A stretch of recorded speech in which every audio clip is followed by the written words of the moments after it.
Perkenalkan, nama saya Aditya Eka Putra Wahyudi, mahasiswa Teknik Penerbangan semester 4 Universitas Dirgantara Marsekal Surya Dharma. Pembangunan pada dasarnya bertujuan untuk kesejahteraan masyarakat di segala bidang yang menyangkut kehidupan manusia. Manusia harus pintar dalam merancang pembangunan agar tidak berdampak pada lingkungan. Sebab lingkungan sangat berpengaruh secara langsung dan memiliki peran yang sangat penting bagi seluruh kehidupan makhluk hidup untuk saat ini dan jangka panjang. Di era globalisasi ini, cita-cita yang ingin dicapai oleh negara adalah mewujudkan suatu tatanan masyarakat yang adil dan makmur. Dalam upaya mencapai cita-cita tersebut, diperlukan pembangunan yang merata dan berkesinambungan. Pada dasarnya, pembangunan adalah proses inovasi yang terus-menerus dan berkesinambungan sebagai titik sentral menuju tujuan pembangunan yang ingin dicapai. Proses pembangunan yang sedang digalakkan sifatnya dinamis, yang seyogianya mengaktifkan masyarakat. Dalam GBHN, arah dan kebijakan pembangunan secara nasional merumuskan bahwa tujuan akhir dari serangkaian proses pembangunan yang dilakukan adalah untuk mencapai kesejahteraan lahir dan batin, adil dan merata, termasuk terpenuhinya rasa aman, tentram, dan terciptanya kebebasan mengeluarkan pendapat.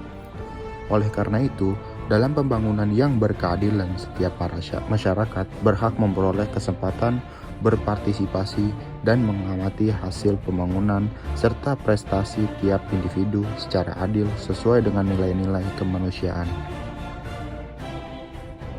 Untuk itu, pelaksanaan pembangunan yang sedang berjalan diarahkan secara langsung pada pemberdayaan dan peningkatan produktivitas masyarakat, penghasilan rendah melalui penyediaan infrastruktur dan pemenuhan kebutuhan dasar berupa papan, sandang, dan pangan. Untuk ke arah ini, perlu dipersiapkan peluang yang sama bagi setiap anggota masyarakat yang berpenghasilan rendah untuk melakukan aktivitas sosial ekonomi guna meningkatkan income per kapita mereka.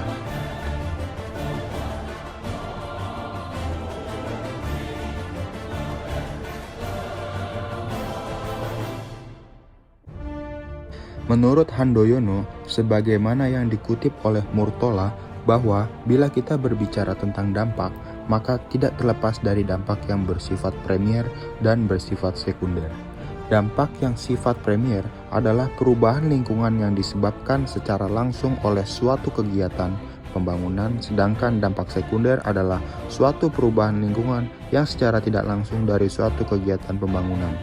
Sebagai suatu dampak pembangunan, baik yang bersifat primer maupun sekunder, akan terjadi dampak positif maupun negatif.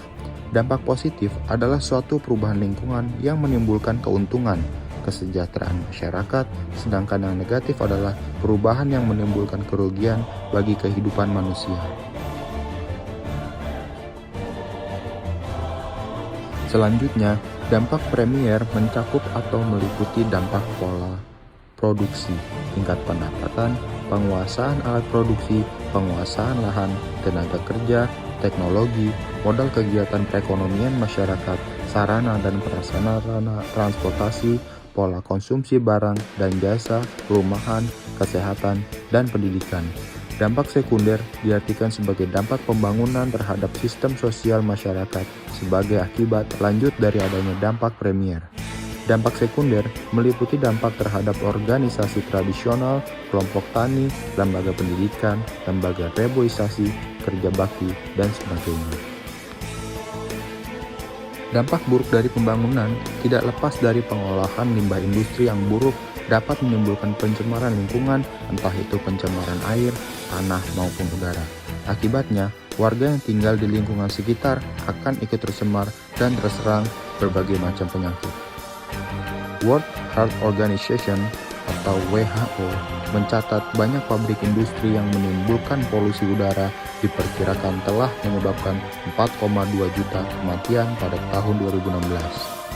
3,8 juta orang diperkirakan meninggal selama periode waktu yang sama karena polusi udara pabrik industri yang disebabkan oleh hasil produksi di pabrik dengan bahan bakar polutan seperti solar dan lain-lain. Tidak jarang, lahan-lahan di perhutanan dan perbukitan pun digunakan untuk pembangunan. Berdasarkan data Badan Nasional Penanggulangan Bencana atau BNPB, terdapat 2.175 kejadian bencana di Indonesia. Dari data itu, 99,08% merupakan bencana ekologis disebabkan meningkatnya penebangan pohon sebagai dampak perubahan iklim. Salah satu permasalahan juga dalam penebangan pohon, banyak sekali kerugian yang terjadi. Demikian yang dapat saya sampaikan. Mohon maaf bila ada kekurangan kata dan kesalahan. Wabillahi taufiq wal hidayah. Wassalamualaikum warahmatullahi wabarakatuh.